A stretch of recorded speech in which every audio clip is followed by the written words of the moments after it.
राम राम। तो आइए विलंब न करते हुए शुरू करते हैं आज का वीडियो।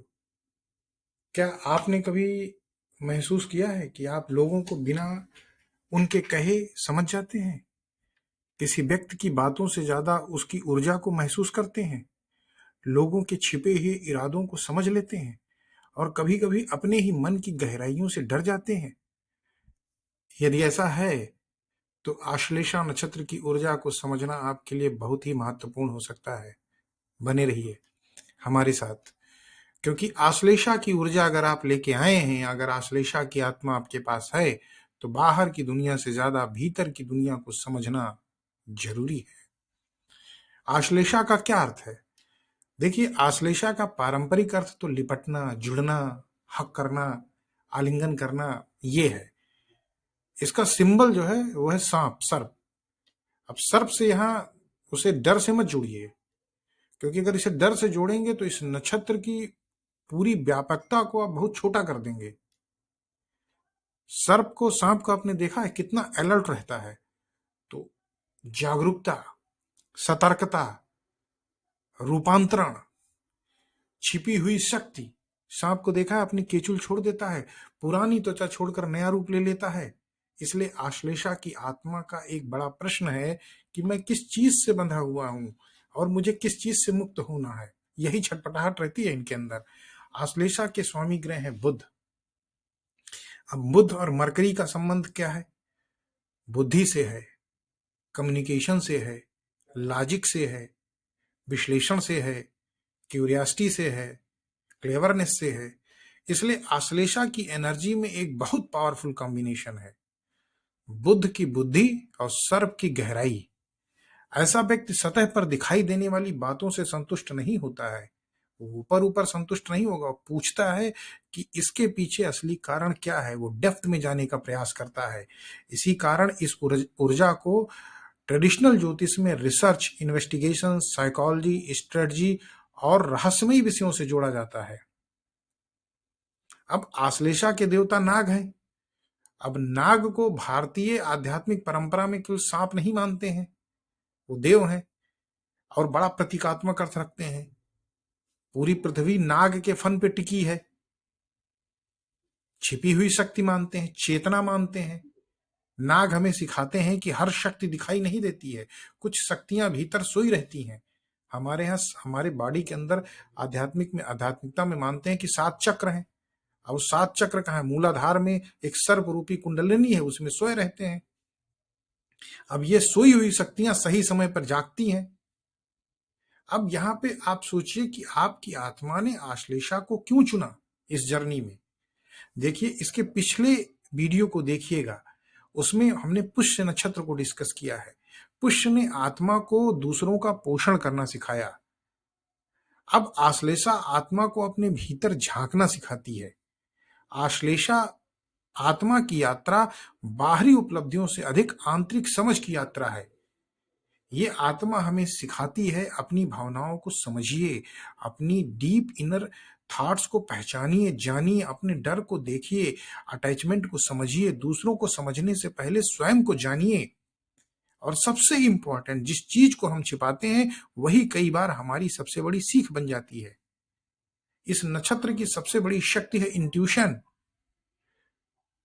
आश्लेषा के बारे में बात करते समय इंट्यूशन बहुत इंपॉर्टेंट है। कई बार कुछ लोग कमरे में प्रवेश करते ही वातावरण महसूस कर लेते हैं। वे शब्दों से ज्यादा बॉडी लैंग्वेज को देखते हैं। ये सवाल पूछने से पहले ही आपके फेस को समझने की कोशिश करते हैं कि सामने वाला वास्तव में कहना क्या चाहता है, वो या वो किस मकसद से आया है। लेकिन इसे सुपर नेचुरल एबिलिटी के रूप में क्लेम ना करिए।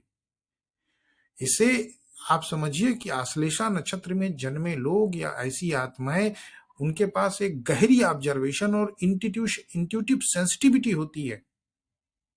अब इस नक्षत्र की शैडो एनर्जी क्या होती है? क्योंकि हर सिक्के के 2 पहलू होते हैं।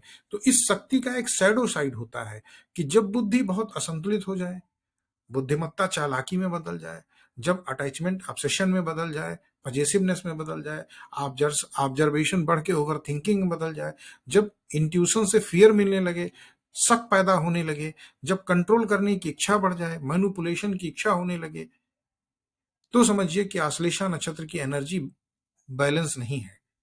अब दूसरों को नियंत्रित करने से पहले आश्लेषा नक्षत्र वाले लोगों को अपने मन को नियंत्रित करना होगा। अगर आप आश्लेषा नक्षत्र में जन्मे हैं तो आप समझिए कि पारंपरिक दृष्टि से ऐसी आत्माएं ऐसे अनुभवों से जुड़ी होती हैं जहां ज्ञान, रहस्य, रणनीति, शक्ति या गहरे भावनात्मक संबंध महत्वपूर्ण रहे हों। लेकिन यदि उस शक्ति का उपयोग केवल स्वयं लाभ के लिए हुआ हो तो इस जन्म में आत्मा को एक अलग पाठ सीखना पड़ सकता है। क्योंकि आपको यह समझना होगा कि अगर आपको ईश्वर ने कोई शक्ति दी है तो शक्ति का अर्थ नियंत्रण नहीं है। शक्ति का अर्थ है अवेयरनेस, जागरूकता। अब इस नक्षत्र की सबसे बड़ी परीक्षा क्या होती है? पहला है अटैचमेंट, जिस व्यक्ति या चीज से जुड़ गए उसे छोड़ना मुश्किल। दूसरा है सस्पिशन, शक करना, हर बात के पीछे छुपा हुआ अर्थ खोजते रहेंगे, बाल की खाल निकालते रहेंगे। इमोशनल कंट्रोल, अपनी भावनाओं को दबाना और दूसरों की भावनाओं को नियंत्रित करना, ये सब चीजें चलती रहेंगी। ओवर थिंकिंग, एक ही बात, एक ही थॉट बार बार लूप में इनके मन में आती रहेगी। ट्रस्ट, हर व्यक्ति पे ये ट्रस्ट नहीं कर पाते, शक करने लगते हैं। अब आश्लेषा नक्षत्र की ऊर्जा को संतुलित कैसे करें अपने जीवन में? पहले तो ऑब्जर्व करिए, रिएक्ट मत करिए किसी चीज के ऊपर। जब कोई परिस्थिति ट्रिगर करे तो तुरंत प्रतिक्रिया मत दीजिए, ऑब्जर्व करिए, फिर सोच समझ के निर्णय लीजिए और अपने मन की भाषा समझिए कि आपका इंट्यूशन किस ओर आपको इंडिकेट कर रहा है। जनरलाइज मत करिए हर चीज को। और सबसे बड़ी चीज है कि आप रोज शाम को अपने आप से पूछें कि आज मुझे किस बात ने परेशान किया, मैंने वास्तव में क्या महसूस किया, मेरे रिएक्शन के पीछे कौन सा डर था। ये सेल्फ रेट्रोस्पेक्शन करिए और इसे एक हैबिट बना लीजिए। अटैचमेंट को अवेयरनेस में बदलिए कि जिसे आप पकड़ कर रखते हैं या जिसे आप अपना बनाना चाहते हैं उसे समझने की कोशिश करिए। रिश्तों में प्रेम रखिए, पोजीशन नहीं। काम में डेडिकेशन रखें, लेकिन आइडेंटिटी पूरी तरह से उसी में ना जोड़ें। और चूंकि यहाँ मरकरी की एनर्जी है तो बुद्ध की एनालिटिकल पावर का उपयोग कीजिए, रिसर्च में, राइटिंग में, लर्निंग में, डेटा एनालिसिस में, साइकोलॉजी में, प्रॉब्लम सॉल्विंग में, कम्युनिकेशन में। और शरीर और मन दोनों को कूल एंड काम रखिए। डेली प्रैक्टिस करिए मेडिटेशन की, ब्रीथिंग एक्सरसाइज की, नेचर में वॉक करिए, योगा करिए, अच्छी नींद लीजिए, ओवर थिंकिंग में ना जाइए। तो आपकी जो है आश्लेषा नक्षत्र की एनर्जी बैलेंस हो जाएगी। अब ऐसे समझिए कि सर्प जो है अपनी पुरानी त्वचा को हमेशा पकड़ के नहीं रखता है, समय आने पर वो उसे छोड़ देता है। उसी तरह आपको भी, आश्लेषा नक्षत्र वालों को भी अपनी पुरानी पहचान, पुराने डर, पुराने अटैचमेंट से बाहर निकलना होगा, तो उनके भीतर एक नया जीवन शुरू होगा। यही आश्लेषा का रहस्य है। यदि आपका जन्म आश्लेषा नक्षत्र में हुआ है तो आपकी सबसे बड़ी शक्ति दूसरों को हराना नहीं है।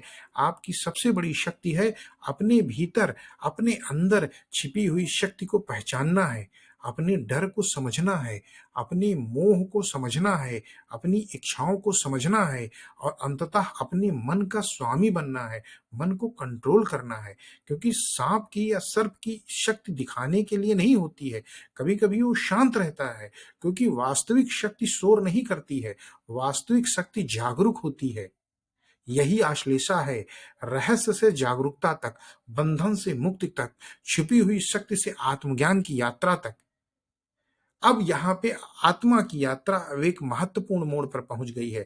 आश्लेषा ने हमें भीतर की शक्ति दिखाई, अब आत्मा ने उस शक्ति को कर्म में बदलना है।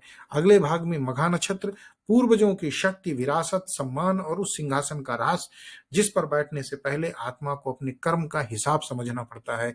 आपका जीवन सुखमय हो, मंगलमय हो। राम राम।